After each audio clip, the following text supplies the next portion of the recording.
안녕하세요. 공지영 전도사입니다. 2023년 하반기 여러분들과 함께할 책은 데이비드 호킨스의 치유와 회복입니다. 이 책은 이전의 강의처럼 신학적이고 종교적인 내용보다는 이 세상을 살아가면서 부정적이고 고통과 떨어질 수 없는 그 근본 원인을 새로운 관점에서 분석하여 몸과 마음의 질병으로부터 완전히 벗어나게 하는 도움이 될 만한 실제적인 조언과 지침을 담은 책입니다. 이 강의가 여러분들의 삶에 많은 도움이 되기를 바랍니다. 그럼 1강 의식지도 시작하겠습니다. 이제부터 스트레스나 알코올 중독, 여러 가지 병, 우울, 두려움, 커다란 상실 같은 인간의 다양한 문제들을 의식 차원에서 접근하는 방법을 이야기하겠습니다. 이 과정에서는 자기 치유와 관련해 의식 지도를 이해하는 것이 매우 중요하기 때문에 의식 지도를 되풀이해서 언급할 것입니다. 의식 지도는 다양한 분야에서 이루어진 수십 년간의 연구 결과를 종합해서 만든 지수 모델입니다. 다양한 에너지장을 수치로 측정한 것은 의식 지도가 처음입니다. 의식을 말할 때 우리가 의미하는 것이 이 에너지장입니다. 의식 지도에는 의식의 일반적인 장들이 표시되어 있는데 화살표가 가리키는 것처럼 의식의 장이 향하는 방향은 물론이고 그 힘까지 측정해서 보여줍니다. 에너지장이 향하는 방향에는 중요한 의미가 있습니다. 부정적인 방향의 에너지장은 삶을 지지해주지 않기 때문에 삶에 반하는 장이라고 할 수 있고, 반면에 진리의 긍정적인 방향을 향하는 장들은 삶을 지지하고 보살펴줍니다. 에너지장의 수치는 0에서 시작되며 소위 말하는 깨달음의 상태는 600에서 1000에 이릅니다. 깨달음은 이원성과 개인적인 나와의 동일시를 초월한 상태를 의미합니다. 에너지장의 오른편에는 각 단계와 관련 있는 감정들이 기록되어 있습니다. 오른쪽 맨 끝은 의식 속에서 일어나는 과정입니다. 지도의 왼편은 의식의 각 단계에서 개인이 신과 삶을 바라보는 시각을 나타냅니다. 지도 맨 아래는 수치심과 죄책감의 에너지장입니다. 이 단계에 동반되는 감정은 자기 혐오이며 의식에서는 자기 파괴의 과정이 진행됩니다. 이 에너지장과 관련된 세계관은 죄와 고통입니다. 그러므로 이런 세계의 신은 궁극의 잠재적 파괴자로서 인간에게까지 분노를 느끼고 인간이 지닌 불멸의 영혼을 지옥으로 영원히 던져버립니다. 지구상의 많은 사람들에게 죽음은 수동적인 자살의 문제로 다가옵니다. 무의식적인 죄의식과 자기 혐오 때문입니다. 자살은 위험성이 큰 행동을 저지르는 등의 형태로 나타납니다. 무감정도 부정적인 에너지장입니다. 무감정과 관련된 감정은 무기력과 절망, 포기, 우울입니다. 이런 감정들은 에너지를 상실한 결과입니다.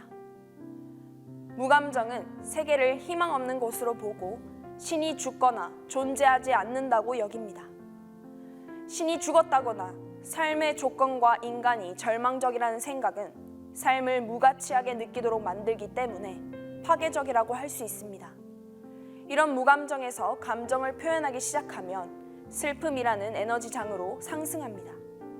이 에너지장의 정서적인 특징은 후회와 상실감 그리고 낙담입니다. 이때 의식에서는 우리를 이기소침하게 만드는 과정이 일어납니다. 우리는 슬픔 때문에 삶의 의지와 영혼, 생기를 상실합니다. 삶의 의지를 상실하면 우주가 주는 에너지를 받지 못해 결국 우울증에 빠집니다. 슬픔에 빠진 사람들은 세계를 슬픈 곳으로 보고 신이 자신을 무시한다고 생각합니다. 두려움도 부정적인 에너지장입니다. 그러나 점수가 100이기 때문에 이 상태는 에너지가 좀 더 큽니다. 두려움이 있을 때는 더욱 멀리 달릴 수 있습니다.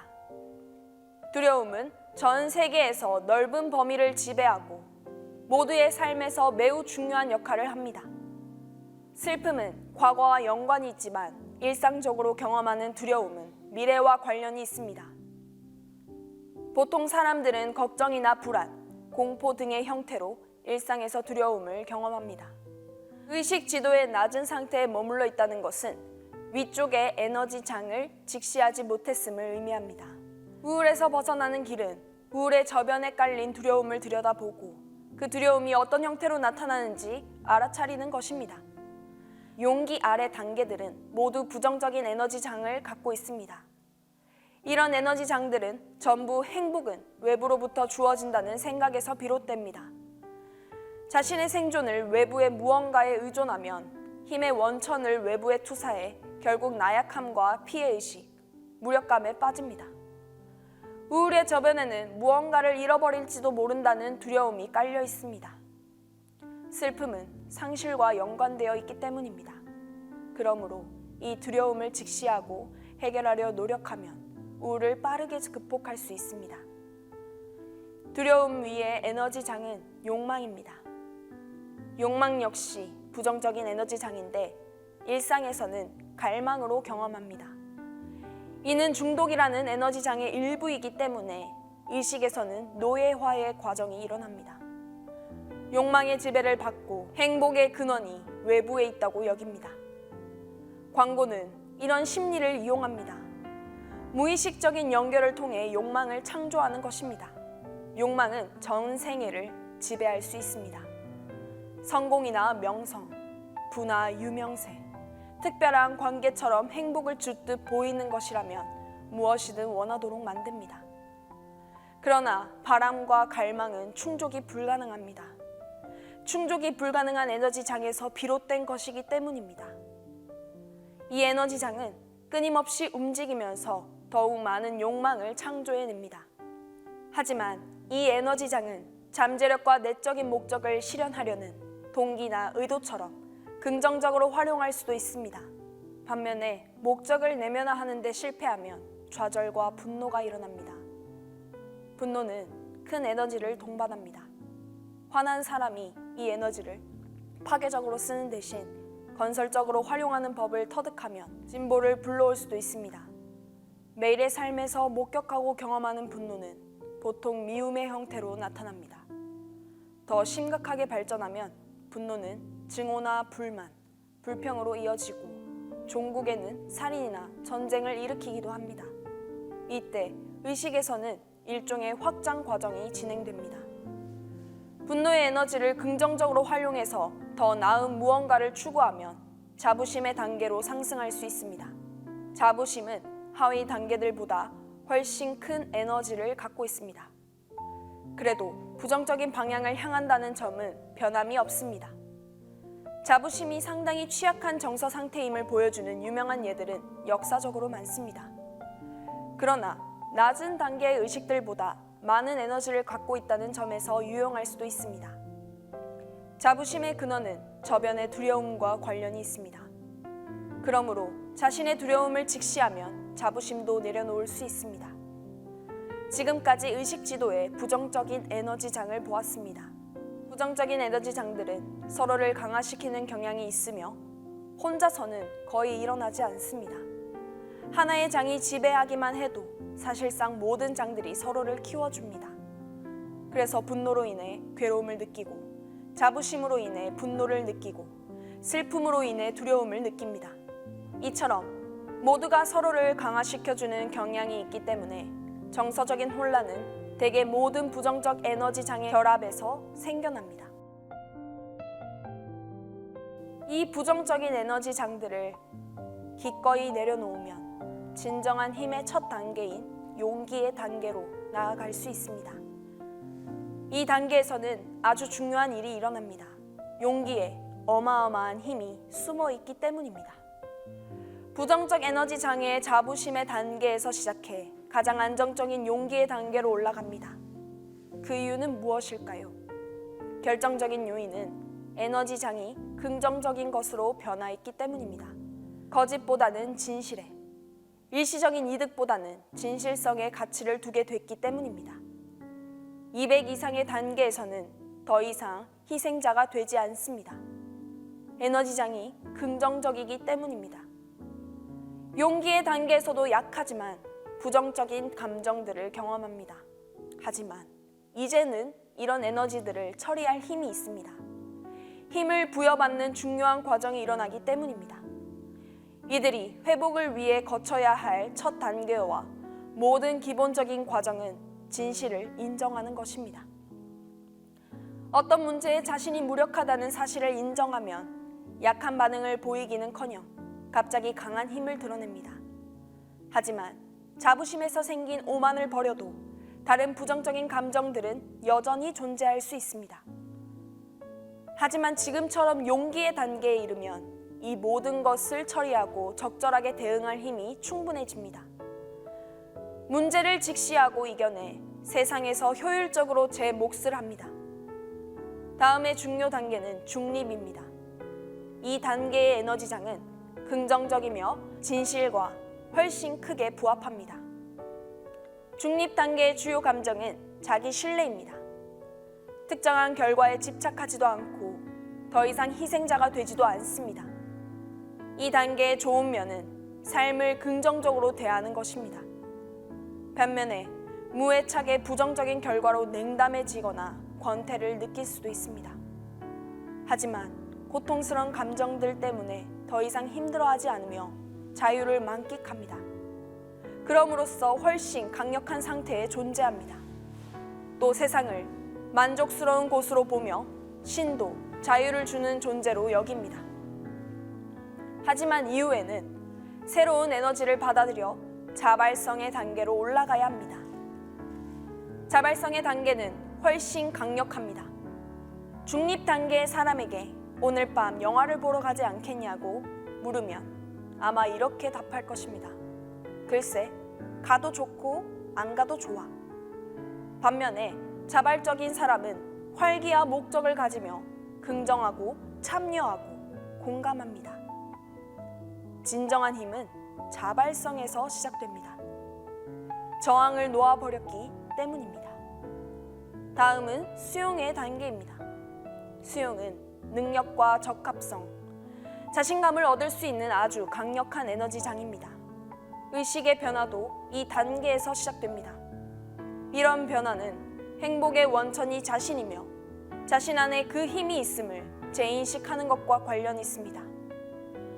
현실적인 데다 자신의 긍정적인 면과 부정적인 면을 스스로 인정할 줄 알기 때문입니다.